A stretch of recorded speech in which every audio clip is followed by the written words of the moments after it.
Ram Ram everybody. स्वागत है आपका वेदांत एकेडमी इंदौर और अंकुरण इंस्टीट्यूट में, आपका अपना डिजिटल प्लेटफॉर्म। और आपके दरबार में हम लेकर आए हैं अब फाइनल सेशन 3D का मेंसुरेशन। यहाँ हमारा कंप्लीट होगा। फिर भी आपको लगता है सर कुछ क्वेश्चंस किसी अदर टॉपिक के, वैसे तो जो आपको प्रिज्म और पिरामिड समझाया वो सफिशिएंट है। आपको फिर भी लगता है सर प्रिज्म, पिरामिड या फ्रस्टम जो बाल्टी वाले क्वेश्चंस आते हैं, लगता है आपको, आप मैसेज में ड्रॉप कीजिएगा, आपको वो क्वेश्चंस भी हम लेकर आ जाएंगे। एक वीडियो उसका बना दिया जाएगा। चूंकि उसके क्वेश्चंस नहीं दिखते हैं इसलिए हमने उसको यहाँ पर शामिल नहीं किया। और 18 लेक्चर्स में आपको 3D मेंसुरेशन 2D और 3D आपका कंप्लीट किया है, जिसमें आपको कोई भी प्रॉब्लम नहीं होगा।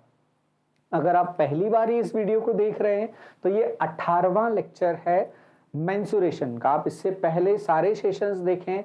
अगर आप ऑर्डर में देखेंगे तो मजा आएगा, समझ में ज्यादा आएगा। और 2 बार आप रिपीट कर लेंगे, आपको किसी भी चीज की जरूरत नहीं पड़ेगी। इवन बुक से भी प्रैक्टिस करने की जरूरत नहीं पड़ेगी। यहाँ सफिशिएंट क्वेश्चंस भी करवाए हैं, एग्जामिनेशन के क्वेश्चंस लिए हैं। सभी तरह से आपका जो टॉपिक है वो पूरी तरह से तैयार हो जाएगा। तो बिना टाइम बेकार किए स्टार्ट करते हैं हम अपना सेशन। आज हम डिस्कस करने वाले हैं स्फीयर या गोला। अब गोला 2D यहां पर दिख रहा है ये सर्कल जैसा, लेकिन होता कैसा है, बॉल जैसा, अर्थ जैसा, पृथ्वी जैसा। पृथ्वी गोलाकार है लगभग। जो गेंद होती है वो गोल आकार की होती है। तो गेंद का एग्जाम्पल ले सकते हैं, लेकिन समझना अगर हमें बताना है तो इसी पर बताना पड़ेगा। 2D है, हमारी मजबूरी है। और ये बोर्ड 2D है, आपका मोबाइल 2D है। तो जो दिखेगा वो कैसा दिखेगा, सर्कल जैसा दिखेगा। सिमेट्रिक स्ट्रक्चर नहीं होता, एक जैसी संरचना नहीं होती। बेस में एक पॉइंट होता है, फिर ये बड़ा होता जाता है, फिर बड़ा होता जाता है और आगे जाके फिर ये बंद हो जाता है। ये यूं कहानी चलती है। तो सिमेट्री यहां पर नहीं है, सममिति यहां पर नहीं है। सममिति नहीं है तो इसका फॉर्मूला हम डिराइव नहीं कर सकते, इसे हमें ध्यान रखना पड़ेगा। डेरिवेशन पर हम नहीं जाएंगे तो बेहतर है इसका फॉर्मूला हम ध्यान रखेंगे। फॉर्मूला कैसे ध्यान रखेंगे, एक आप ध्यान रखोगे, अगर मैथ्स वाले हो तो रिलेट करके दूसरा याद हो जाएगा, और नहीं भी होता है तो बेहतर अपन तरीके से याद करके रखेंगे। इसके वॉल्यूम पर अगर हम जाएं तो इसका वॉल्यूम होता है, इसका आयतन होता है, आयतन बराबर होता है 4/3 pi r cube, 4/3 pi r cube. सिर्फ एक वेरिएबल है, एक चर है इसमें, रेडियस, त्रिज्या, एक ही चर इसमें रहता है। पाई कांस्टेंट है, 4/3 कांस्टेंट है। जो लोग मैथ्स बैकग्राउंड से हैं उनको अगर समझना है तो वो समझ सकते हैं कि इसका डिफरेंशिएशन अगर आप करोगे तो ये पावर यहां आ जाएगी, नीचे आ जाएगी और ये एक कम हो जाएगी।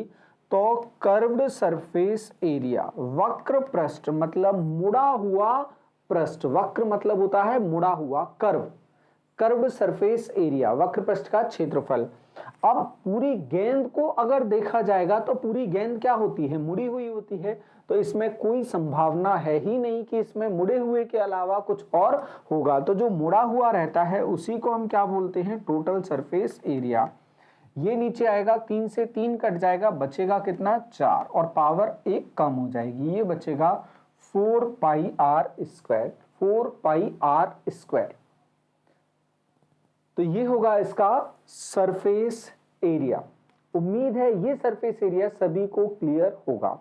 अगर ये सभी को क्लियर है तो दोनों चीजें ध्यान में रखनी है। अब इसमें और जो क्वेश्चन पूछा जाता है वो पूछा जाता है हेमीस्फीयर का। हेमीस्फीयर अर्धगोले का क्वेश्चन क्या पूछा जाता है, अर्धगोले का क्वेश्चन आयतन का भी पूछा जाता है और क्षेत्रफल का। अर्धगोला अगर आप समझने की कोशिश करोगे तो गेंद को ऊपर से काट दिया जाए, ऊपर से काटोगे या सेब को ऊपर से काटोगे, बिल्कुल गोल अगर कोई फल है उसे आप आधा काट दोगे, चीकू को आप आधा काट दो चाकू से, और फिर उसके बाद अगर उसे देखोगे तो क्या दिखेगा, जो पूरा बॉल था या पूरा सेब था, तो जो उसका जो मुड़ा हुआ सरफेस था वो आधा सरफेस गायब। सबसे पहले मटेरियल की अगर हम बात करें, वॉल्यूम की अगर हम बात करेंगे तो वॉल्यूम क्या बचेगा, जो पहले वॉल्यूम था, मटेरियल था, उसका आधा मटेरियल बचेगा। पहले कितना था 4/3, तो अब कितना बचेगा 2/3, 2/3, और ये पाई आर क्यूब। अब हम चलें सरफेस एरिया। सरफेस एरिया में दो सरफेस एरिया आ जाएंगे। आप अगर गेंद को या चीकू को काटोगे, सेब को काटोगे, तो ऊपर एक फ्लैट सरफेस होता है, उसे वक्र तो नहीं कह सकते, वो एक फ्लैट सरफेस, और वो कैसा दिखता है, आप काट कर देखोगे तो वो दिखेगा कैसा, सर्कुलर, वृत्ताकार, वो सर्कुलर दिखेगा। और नीचे कैसा है, मुड़ा हुआ हिस्सा, कटोरी जैसा हिस्सा, या कटोरी पर कुछ रख लोगे तो भी समझ में वो आ जाएगा। ऊपर फ्लैट सरफेस है, सर्कल दिख रहा है, और नीचे कितना था, टोटल था 4πr²। अगर आधा उड़ा दोगे तो कितना बचेगा 2πr²। तो अगर टोटल सरफेस एरिया लिखना है तो पहले वाले में से बचा 2πr², और 1πr² और बन गया जो ऊपर कटोरी के दिख रहा है, से ऊपर व्हाइट व्हाइट जो हिस्सा दिखेगा, ये हो जाता है टोटल 3πr²। बाकी कर्व में कितना बचा, 2 बचा, और फ्लैट में कितना है 1। ये हमें समझ में आ गया। अगर इतना हमें समझ में आ गया तो हमारे जो क्वेश्चंस है ना, वो हमारे लिए बड़े इजी हो जाएंगे। इसके जो क्वेश्चंस पूछे जाते हैं वो बहुत सिंपल क्वेश्चंस पूछे जाते हैं। शेप चेंज करने का पूछा जाएगा तो शेप चेंज करने में मटेरियल नहीं बदलता। और अब आपके दिमाग में ये बात बहुत अच्छे से घर बना चुकी है कि मटेरियल चेंज नहीं होगा तो वॉल्यूम सेम होगा, क्योंकि मटेरियल मतलब वॉल्यूम, मटेरियल मतलब वॉल्यूम। अब चलते हैं इसके क्वेश्चंस कैसे पूछे हैं। इसके क्वेश्चंस हम देखते हैं। यदि एक गोले का पृष्ठीय क्षेत्रफल सरफेस एरिया 314 सेंटीमीटर स्क्वायर है तो गोले का डाया कितना होगा। स्फीयर का डाया पूछ रहा है। अब सरफेस एरिया क्या होता है 4πr², 4πr², पाई 22/7 और r², ये कितना दे रहा है 314। कैंसल आउट करते हैं, ये कैंसल आउट करेंगे, 22 से काटोगे, 22 से कम 22, बचेगा कितना 9। फिर 22 से कितनी बार 94 हो जाएगा, 22 से नहीं कट रहा है। अच्छा 22 से लेना ही नहीं है, पाई इज इक्वल टू क्या लेना है 314 लेना है, sorry pi is equal to लेना है 3.14, वो ही लेना पड़ेगा जो दिया है, अपने अकॉर्डिंग नहीं। पाई 4πr², 4 एज इट इज लिखेंगे हम, और पाई की जगह 3.14 लिखेंगे, और into 4πr² is equal to कितना 314। देखो इसका पॉइंट हटाओगे नीचे 100 आ जाएगा। अब मचा दो काटा पीटी करोगे, ये हो जाएगा कितना 1, और ये 4 से चाहे क्या इसी को काटना पड़ेगा, 4 से ये 25 बचेगा, और 25 यहां जाएगा, तो r² बराबर कितना हो जाएगा 25। तो r बराबर 5 चाहिए क्या 2r, तो रिक्वायर्ड 2r क्या हो जाएगा 10, 5 दूनी 10, ये हो जाएगा 10। हमारा 10 आंसर हो जाएगा option number A. Easy question. और देखते हैं टाइप ऑफ क्वेश्चंस और क्या पूछे हैं। फिर फ्लैट सरफेस एरिया दे रहा है, रेडियस पूछ रहा है, जल्दी से करते हैं। इसमें कुछ भी नहीं बोला है, पाई का वैल्यू नहीं दे रहा है, तो पाई कितना रखना है 22/7 रखना है।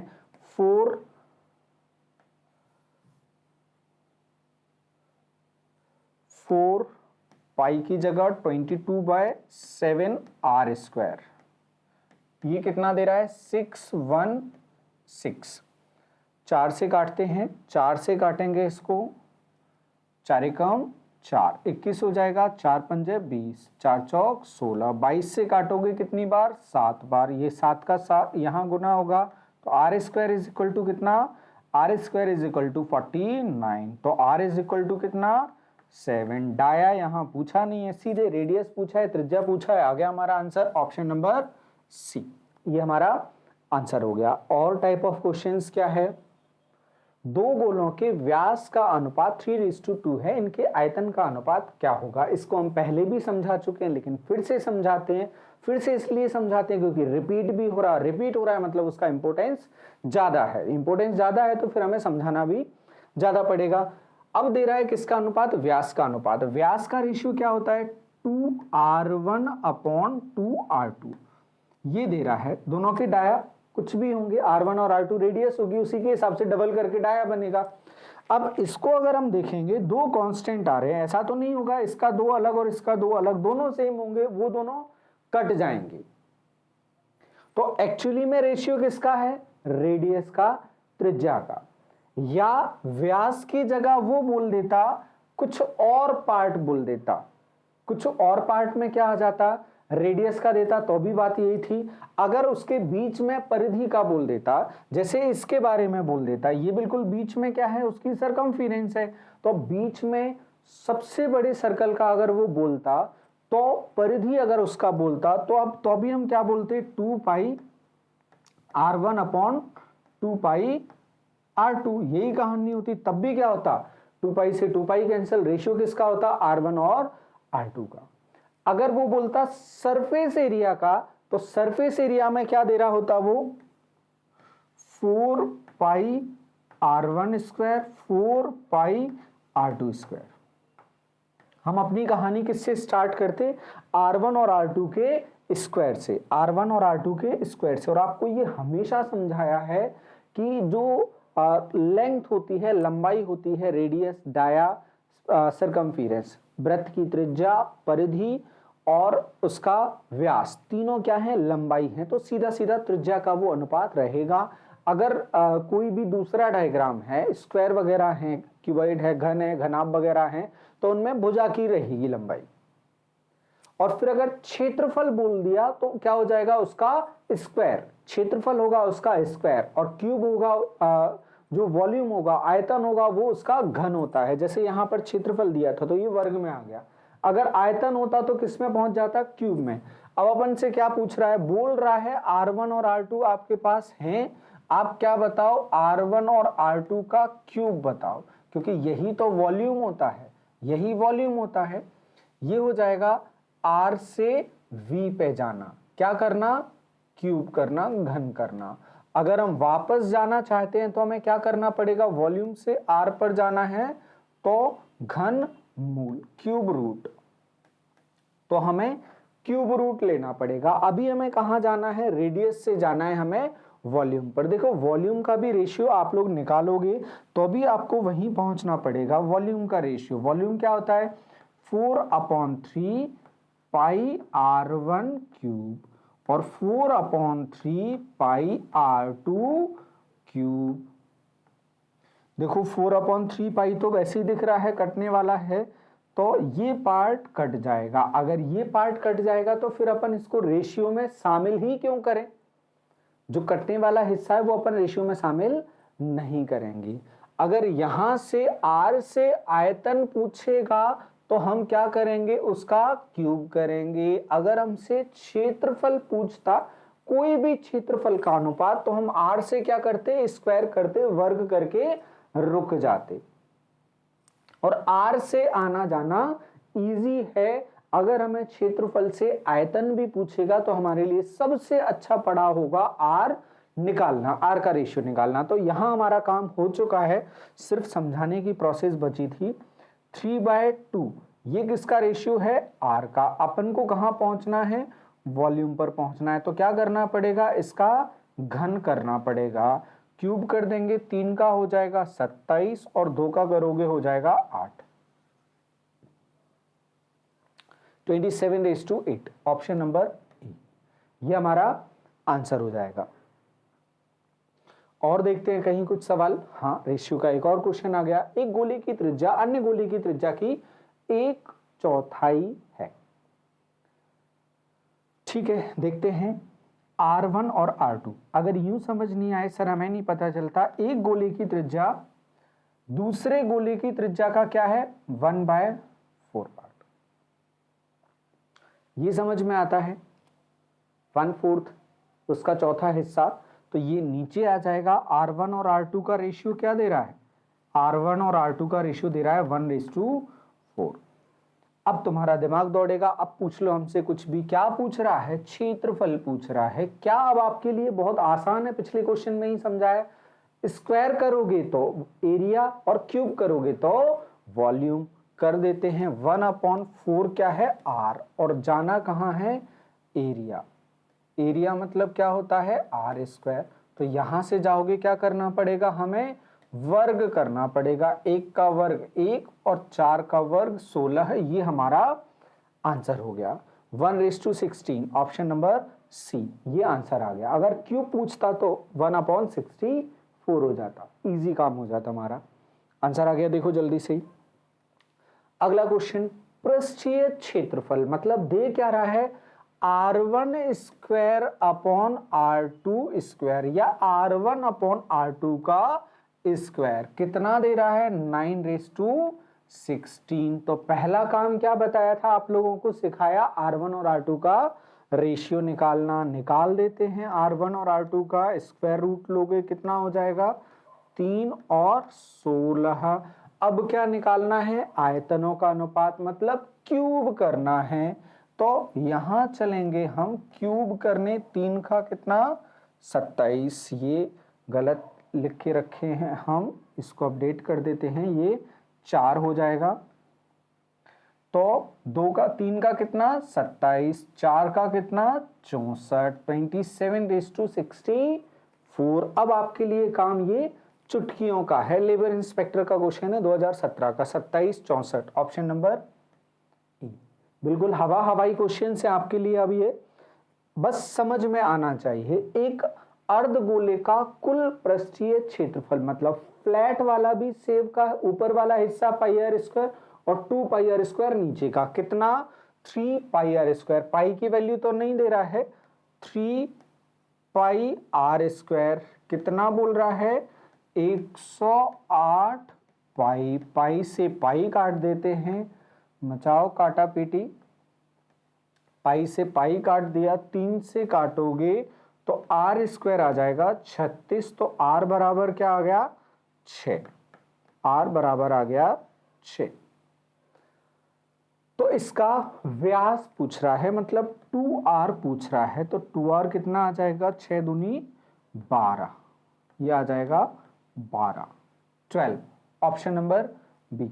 ऑप्शन नंबर बी हमारा आंसर। नेक्स्ट क्वेश्चन, यदि एक गोले की त्रिज्या को 50% बढ़ा दिया जाए तो उसके क्षेत्रफल में कितने प्रतिशत की वृद्धि हो जाएगी? अभी हमने डिस्कस किए रेशियो के क्वेश्चन। अगर वो पूछता त्रिज्या को 50% बढ़ा दिया, और त्रिज्या मतलब R, और क्षेत्रफल मतलब R² और आयतन मतलब R³, और त्रिज्या में क्या शामिल हो जाता है? उसका व्यास भी शामिल हो जाता है। अगर वो यहां पूछता त्रिज्या 50% बढ़ा दी जाए तो व्यास क्या होगा? तब भी क्या बात कर रहा है? R की तो बात कर रहा है। तो R वापस क्या होगा? यहां 50, तो नीचे भी व्यास के लिए क्या लिखेंगे हम? 50। यही के यही पूछ रहा है वो। अगर यहां से आगे बढ़ेगा मतलब R² करेगा। R² का मतलब है R × R, और यहां R³ का मतलब है R × R। और इसे सॉल्व करना हमने सीखा है, इन्हें सॉल्व करना हमें सीखा है। अगर परसेंटेज चेंज निकालना है, कंपोजिट गुणा में कोई भी संख्या लिखी हो, उनका परसेंटेज चेंज हमें निकालना है, तो हमने क्या सीखा है? परसेंटेज चेंज का रिलेशन हमने सीखा है x + y + xy अपॉन 100। एक में चेंज, दूसरे में चेंज, और दोनों में चेंज बटा 100। एक में चेंज कितना? 50% बढ़ा रहा है, मतलब प्लस में लिखना है। दूसरे को भी प्लस में लिखना है, प्लस 50 × 50/100। तो इसका आंसर कितना आ गया? ये देखो दोस्तों, 50 50 और 25, 125। ये 125% आपका आंसर आ गया। ये किसका है? क्षेत्रफल का। क्षेत्रफल में कितने R? 2R। तो 2 के लिए अपन ने सॉल्व कर लिया x y। अब अगर z भी होता, तीसरा भी होता, मान लो आयतन इसमें बोल देता, तो एक r कितना 50 50 50, ये r और r सॉल्व करके कितना आ गया 125 आ गया। देखो ये 125 आ गया, तो इस 125 को फिर से किसके साथ सॉल्व करना पड़ता, इस 50 के साथ सॉल्व करना पड़ता, और अपना जो फाइनल आंसर होता वो आ जाता। अब x की जगह 125 लिखते और y की जगह 50 लिखते, हमारा आंसर आ जाता। ये हमें काम करना होता। अब चलते हैं आगे। हाँ, अगर फ्रैक्शन में पूछ लेता, हालांकि व्यापम में फ्रैक्शन में नहीं पूछे हैं, अगर फ्रैक्शन में पूछता तो हम फ्रैक्शन में भी उसको कर लेते, फ्रैक्शन में हम कर लेते।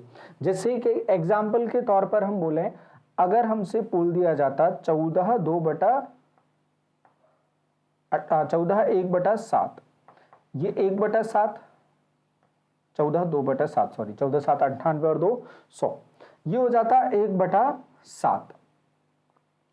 1/7 का मतलब क्या होता, पहले आयतन कितना 7, बढ़ कितना रहा है 14, 1/7% अगर त्रिज्या में वृद्धि बोलता तो बताओ आयतन में कितनी वृद्धि होती। तो हम क्या करते, 1/7, 7 से बढ़ के कितना, एक बढ़ रहा है, कितना हो रहा है 8, तो 7 क्यूब करते और यहाँ 8 क्यूब करते और हम देख लेते कितना वृद्धि परसेंट के हो रहा है। इस तरह से ऑड परसेंट को इजीली सॉल्व किया जा सकता है, लेकिन एग्जाम में नहीं लिया तो हमने डिस्कस नहीं किया है अभी, और ये आपको समझा दिया। इन द केस अगर ले लेता है तो आपके पास, आपके रडार में चीजें होंगी, आप यूज कर पाएंगे। अब चलते हैं आगे। यदि किसी गोले की त्रिज्या दोगुनी कर दी जाए, मतलब 100 से कितनी कर दी जाए, पहले तो जो परसेंट होता है वो पूरा 100 ही होता है, तो वृद्धि कितने की कर दी, पहले 100 थी, अब बढ़ा के कितनी कर दिया 200, तो वृद्धि कितनी कर दी 100% कर दी।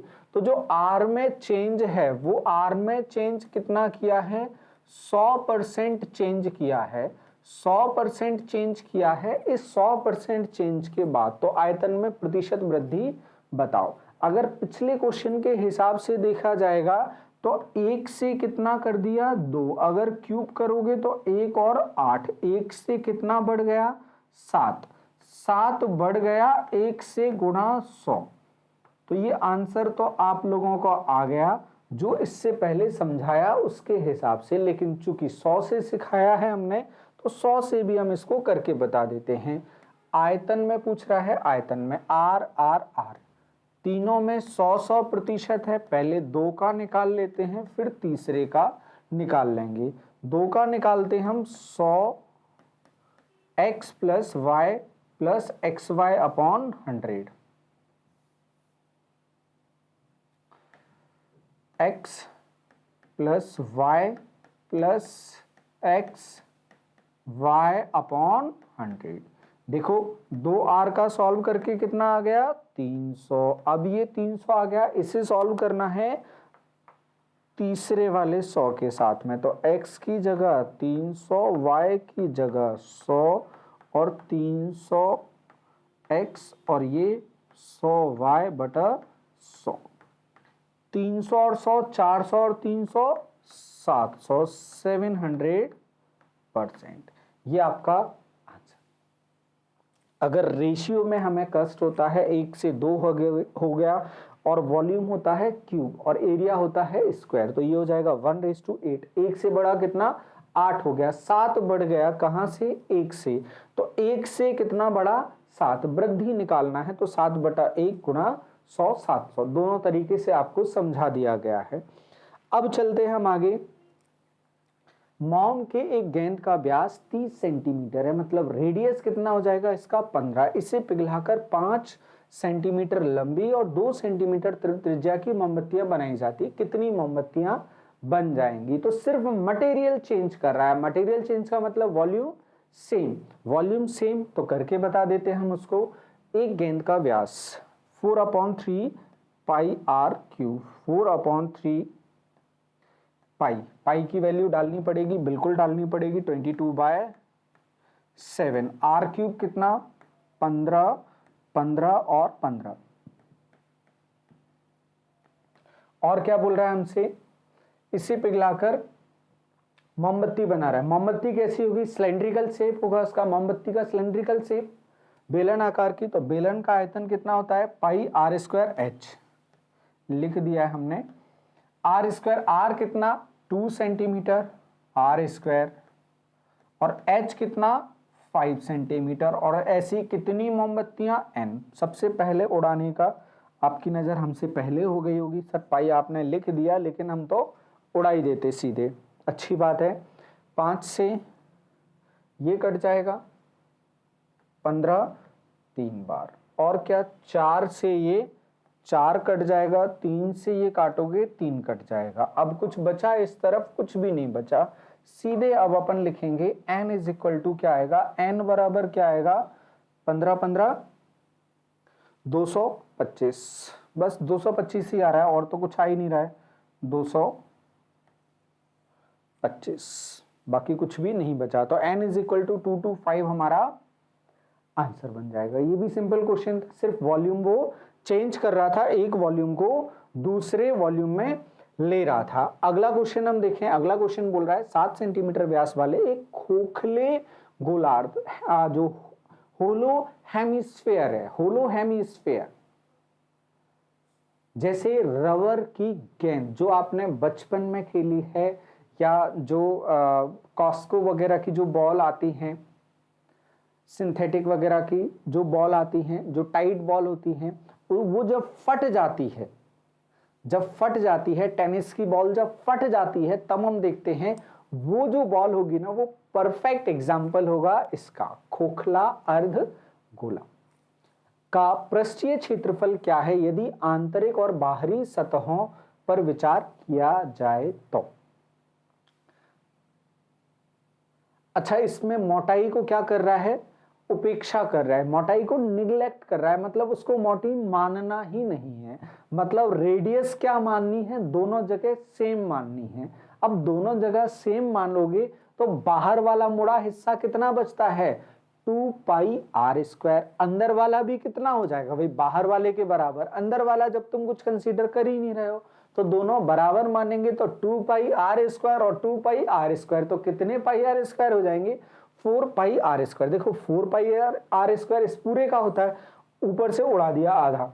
अब जो नीचे बचा वो कितना बचा? 2 पाई आर स्क्वायर।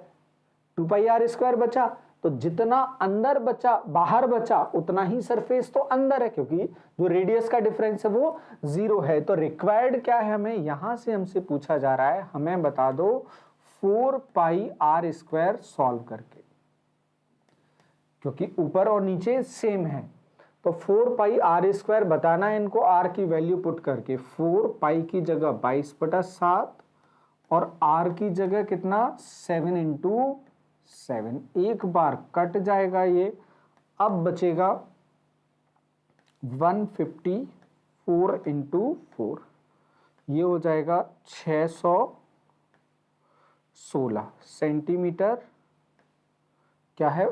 एरिया है, तो स्क्वायर हो जाएगा 616। और कुछ बच रहा है क्या? दोनों पर विचार किया जाए। पृष्ठीय क्षेत्रफल, खोखले गोले का पृष्ठीय क्षेत्रफल क्या है यदि आंतरिक और बाहरी दोनों सतहों पर विचार किया जाए? तो 4 पाई आर स्क्वायर बनेगा। इसमें नहीं दे रहा है, आधा ही दे रहा है, तो आधा अगर देगा तो फिर वो 308 पर चला जाएगा। अदरवाइज पूरे पर अगर जाना होगा तो 4 पाई आर स्क्वायर से पूरा ये होगा, और पूरा होगा तो फिर कितना हो जाएगा? 616। बोनस में डाला हो, किसी में भी इसको डाला हो, लेकिन अगर पूरा निकालने जाओगे तो पूरा कितना आ जाएगा इसका? 616, क्योंकि अंदर का 2 पाई आर स्क्वायर और बाहर का 2 पाई आर स्क्वायर पूरा करोगे तो वो 616 पर ही पहुंच जाएगा। देखो और तो कुछ भी नहीं है। 22/7 154 होता है, बिल्कुल ठीक है, सारी कहानी ठीक है, और कुछ तो नहीं है। अच्छा हाँ बिल्कुल है, इसमें ये क्या कर रहा है? ये दे रहा है व्यास, व्यास दे रहा है, तो ये 7/2 और 7/2, दो से ये 4 कट जाएगा, 4 कट जाएगा तो फिर कितना बचेगा? 154। बिल्कुल ठीक, एक बार और ध्यान से देख लिया करेंगे, अभी पता चल रहा है हमें कि ध्यान दे देना चाहिए। ठीक है, 7 सेंटीमीटर क्या बोल रहा है, व्यास बोल रहा है, व्यास बोल रहा है तो त्रिज्या क्या हो जाएगी उसकी, आधी हो जाएगी। 7/2 और 7/2, 2 दूनी 4, 4 से 4 कट जाएगा, 4 हट जाएगा तो सीधे 22 7 कितना हो जाएगा, 154 हो जाएगा। बस कैलकुलेशन का ध्यान रखेंगे, जो गिवन है डाटा उसका ध्यान रखेंगे, जागते रहेंगे कुल मिला के। अब चलते हैं अगला क्वेश्चन। अगला क्वेश्चन अब पहले ही से समझ में आ रहा है, 15 सेंटीमीटर व्यास मतलब रेडियस क्या होगा, 15/2 होगा वाले एक कांच के गोलाकार गेंद को पिघलाकर 1.5 mm त्रिज्या वाले कांच की गेंद बनाई जाती है। इस प्रक्रिया में 3% की बर्बादी हो जाती है। कांच की कितनी गेंदें बनाई जा सकती है? तो पहले तो हमें वॉल्यूम चाहिए, उसका 97% यूज होगा।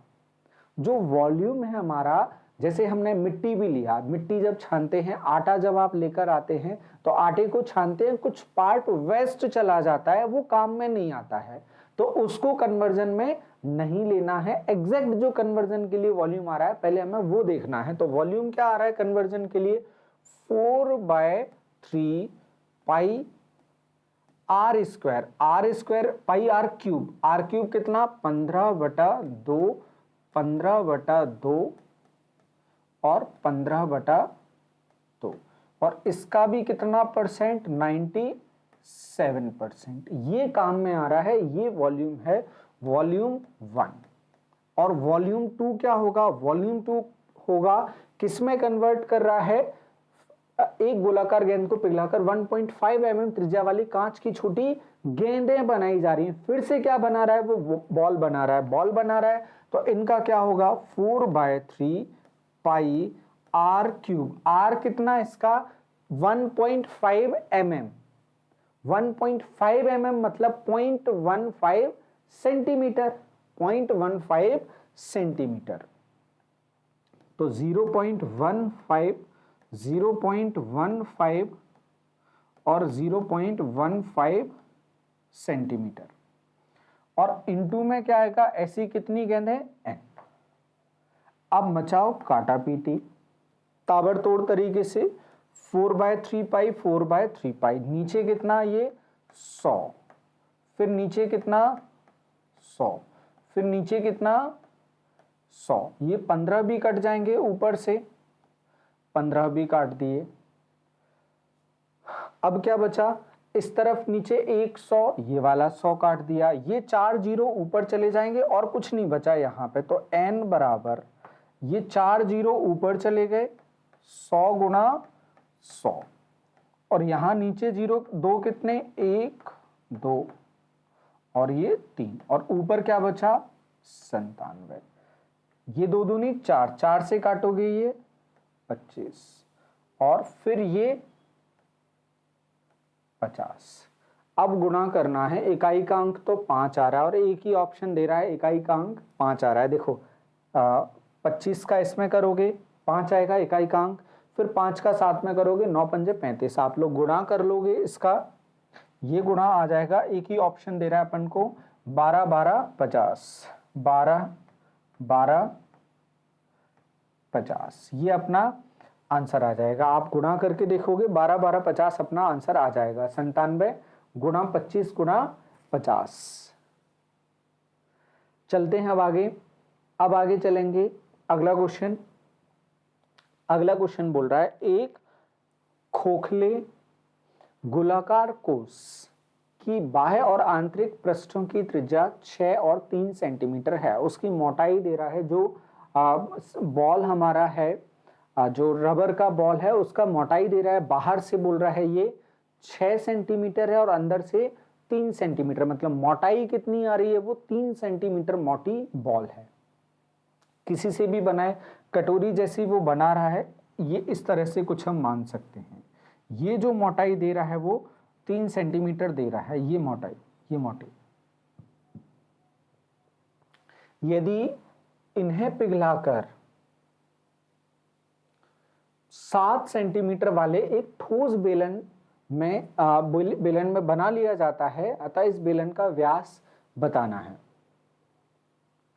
हाइट तो दे ही नहीं, अच्छा हाइट दे रहा है, ठीक है, आर बताना है। तो दोनों के वॉल्यूम क्या होंगे, सेम होंगे। पहले हम इसका वॉल्यूम निकालते हैं, दोनों के वॉल्यूम सेम करते हैं। V1 इज इक्वल टू क्या होगा, V2, V1 is equal to V2 होगा। तो V1 is equal to V2 करने की कोशिश करते हैं। पहले हमारे पास क्या है, गोला, उसकी त्रिज्या मोटाई कितनी है 3, लेकिन मोटाई ना लिखकर हम क्या लिखेंगे R1 माइनस R2, तो वॉल्यूम होगा 4/3 पाई। अब वॉल्यूम हम कैसे निकालेंगे, R1 cube minus R2 cube. R1 cube कितना, R1 क्यूब कितना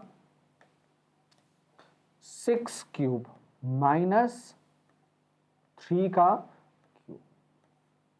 अब ये आपसे गलती हो सकती थी कि आप सिर्फ मोटाई पर चले जाते, 3 क्यूब लिखते 27 आ जाता। ये 216 में से 27 घटाओगे तब जो फिगर आएगा वो हम यहाँ पर पुट करेंगे। इज इक्वल टू में क्या है, बेलन। बेलन क्या होता है, बेलन होगा सिलेंडर पाई R स्क्वायर H। R हमसे पूछ रहा है, डाया निकालना है, तो हाइट अपन यहाँ पर डाल देंगे। हाइट कितना दे रहा है 7। सबसे पहले तो पाई जो दिख रहा है वो उड़ा देते हैं, सबसे ज्यादा कष्ट यही दे रहा है। अब 4/3 एज इट इज हम लिख लेते हैं। देखते हैं कैलकुलेशन में क्या बचता है, ये बचा 4/3। फिर घटाना है 216 में से 27 घटाओगे 216 में से 27 घटाओ, 216, 217 में से अगर 27 घटाते तो कितना बचता, 190 बचता। एक और घटा दो तो कितना बचेगा 189। 216 में से 27 घटाया 189 बचा। 26 घटाते तो बचता 190, 27 घटाना है तो 189 बचेगा। ठीक है, यहाँ R स्क्वायर बचा, R स्क्वायर और ये 7 दिया तो है, काटने के लिए शुरू कर दो आप सीधे। 7 से काटोगे 2 बार, 7 दूनी 14 और फिर बचेगा 4, 49 हो जाएगा, 7 7 49। 3 से काटोगे कितनी बार 9 बार। अब आ गया R स्क्वायर। R स्क्वायर कितना 9 चौक 36, तो R कितना आ जाएगा, R आ जाएगा 6। लेकिन पूछा क्या है 2R, 2R पूछा है तो 2R व्यास कितना आ जाएगा, 2R आ जाएगा 12। तो 12 सेंटीमीटर हमारा आंसर, ऑप्शन नंबर बी। बस इसी तरह के सिंपल क्वेश्चंस वो हमसे पूछता है। एक दो क्वेश्चन टाइप और देख लेते हैं हम। कुछ और पूछा हो उसने, 6 सेंटीमीटर आंतरिक त्रिज्या वाले अर्धगोलीय कटोरे में रखे द्रव को बेलनाकार आकृति वाली बोतलों में जिनकी त्रिज्या 2 सेंटीमीटर एवं ऊंचाई 3 सेंटीमीटर में भरना है। कटोरों की खाली करने के लिए कितनी बोतलों की संख्या की जरूरत होगी। 6 सेंटीमीटर आंतरिक त्रिज्या वाले अर्धगोलीय कटोरे में, कटोरा लिया है उनने जिसकी रेडियस कितनी है 6 है। अब रेडियस 6 है तो इसका वॉल्यूम क्या होगा, इसमें पानी कितना आ जाएगा या मटेरियल कितना आ जाएगा, मटेरियल आ जाएगा इसमें 2/3 पाई R क्यूब। पाई R क्यूब कितना 6 × 6 × 6। बस इसका ध्यान रखना है, ये 4 नहीं आएगा। आधा लिया है, कटोरा लिया है, मतलब पूरा गोला नहीं है, आधा गोला है, तो 2/3 आ जाएगा। बस अब क्या लेना है, आकृति वाली बोतलों की संख्या जिनमें रेडियस 2 दे रहा है और ये 3 दे रहा है। पाई R स्क्वायर H, R कितना दे रहा है वो 2 दे रहा है R स्क्वायर, और H कितना 3, और ऐसी कितनी बॉटल N बॉटल्स लग जाएंगी। बॉटल्स हैं, इंजेक्शन है, जो भी है दे रहा है अपन को लिखना है। पाई से पाई उड़ा दो, 2 से 2, फिर ये काट दो, 2 बचेगा, फिर 2 से 2 काट दो, फिर ये 3 से 6 को काटा 2 बार, तो n कितना आ जाएगा, n आ जाएगा 12। बहुत सरल सवाल, n is equal to 12, option number B ये हमारा आंसर बनेगा। अब हम चलें आगे, ये हमारा लास्ट क्वेश्चन। लास्ट क्वेश्चन क्या बोल रहा है, बाहरी त्रिज्या 4 सेंटीमीटर आंतरिक त्रिज्या 1 सेंटीमीटर वाले अर्धगोलीय कोश का कुल पृष्ठीय क्षेत्रफल क्या होगा। टोटल सरफेस एरिया निकालना है। अब आधा गोला है तो आधे गोले पे पूरा होता तो 4 पाई R स्क्वायर, आधा है तो 2 पाई R स्क्वायर, लेकिन दोनों की रेडियस अलग है, बाहर की रेडियस अलग है, अंदर की रेडियस अलग है, तो हम क्या बोलेंगे, जो पूछा है वो कुछ ऐसा पूछा है 2 पाई R1 स्क्वायर प्लस 2 पाई R2 स्क्वायर, क्योंकि अंदर की त्रिज्या अलग है, बाहर की त्रिज्या अलग है, इसलिए हमें ये इस तरह लिखना पड़ेगा। अब चलते हैं, सरफेस एरिया है तो 2 पाई बाहर लिख लेते हैं, पाई में दे रहा है, नहीं दे रहा है, तो 2 पाई अंदर बचेगा r1 का स्क्वायर प्लस r2 का स्क्वायर, 22/7, और r1 का स्क्वायर कितना, 4 का वर्ग 16, और 1 का वर्ग 1, 16 और 1 17। अब अपन इसको कर लेते हैं, ये 44 गुना 17 और नीचे 7। देखो वैल्यू तो नहीं, वैसे तो नहीं पुट करना थी, अब पॉइंट में आ रहा है, पॉइंट में आ रहा है तो समझ जाओ एक ही ऑप्शन अपन को दे रहा है 103.71। करना हो आपकी इच्छा है, 17 चौक 68 की 8, फिर 17 चौक 68 और 6 68 74 748 डिवाइडेड बाय 7 डिवाइडेड बाय 7। देखो कितनी बार कट रहा है, इसमें कुछ अलग आ रहा है, 748/17। हाँ, ये कितना आ जाएगा 106.8। 17 क्यों लिख दिया, 7 आएगा ना, 7 आएगा ये। 7 से काटो, 7 एकम 7, फिर बचा 4 नहीं जाएगा तो 0, 48 हो जाएगा, 7 छंग 42, 7 छंग 42, फिर बचेगा कितना 6 बचेगा, 6 बचा, 6 बचने के बाद फिर भाग लगाओगे 56 तक, 7 8 56, फिर बचा 4 बचा मतलब 40 और लगाना है तो 106.85। ये हमारा आंसर बन रहा है, किसी भी ऑप्शन में नहीं दिया है लेकिन हम लगा कर आ जाएंगे अप्रॉक्स 103.71। अप्रॉक्स अपन इसलिए लगा के आ जाएंगे, हमें ऐसा लग रहा है कि अगर इसमें अपन पाई की वैल्यू 3.14 पुट करेंगे जैसा पहले भी लिया है, मे भी यहाँ लिखना भूल गया हो, तो शायद हम 103.71 पर पहुंच जाएंगे। तो अप्रॉक्स में अपन लगा के आ जाएंगे, उसने भी आंसर यही दिया होगा। तो ये अपने टाइप ऑफ क्वेश्चंस थे जो इस फेयर में हमें देखने को मिलते हैं।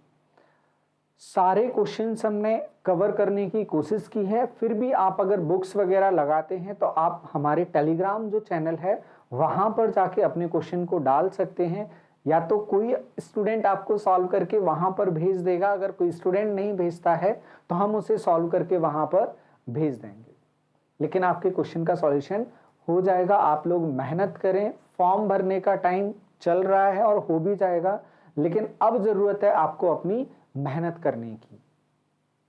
तो पहले जो फॉर्म भरने की मेहनत है, जद्दोजहद है, वो पूरी हो गई है, तो अब स्टार्ट करो आप अपनी तैयारी पूरी शिद्दत के साथ, पूरी जिद के साथ, और उसमें जिद आपको करना पड़ेगी, तब आप सिलेक्शन की तरफ आगे बढ़ पाओगे।